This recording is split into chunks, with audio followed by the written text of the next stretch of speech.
you ain't gonna like. But we got such great progress. Look, homeboy, if your progress, if we measured your 3% growth, starting from 0, in about a generation or two, maybe about 20 years, you might be an average school. In 20 years, if you never went down 1 year, which by the way, every school does. So you go up 2%, you come down 1. You go up 3, you come down 3. It ebbs and flows. Some schools just suck. They ain't never gonna be good. And I don't care if you like it there, and you remember when you were younger and you met your first whatever there, and you know you like it, you love the colors, and y'all got good sports or whatever. You can have good sports at a good school. I happen to know somebody who runs a school in which it's one of the top high schools in America and got the top girls basketball team in the state. I'm just saying. I'm just letting you know you don't have to choose.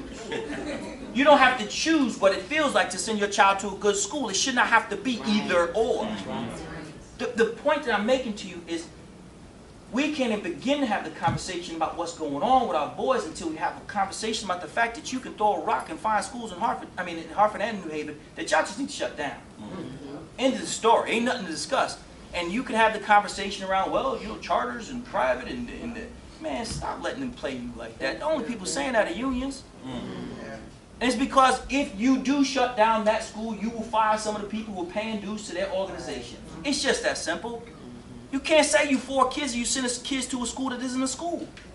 Well, someone said to me recently, again, I was talking to people in Chicago, and they were saying, well, our schools are underfunded. Really? What don't you have? Well, we don't have a library. Okay, y'all got phones, right? Because the phone has more information on that thing than any library could ever have.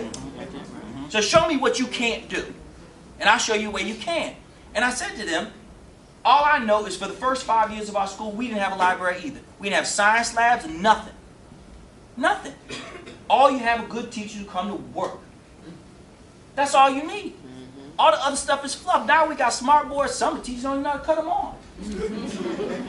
I'm for real. They call one to come turn this thing off. I mean, you as the intelligent people, you as the powerful people in this community, y'all gotta start taking responsibility. I know your kids go to different schools, but you gotta recognize somebody's kids go to these schools.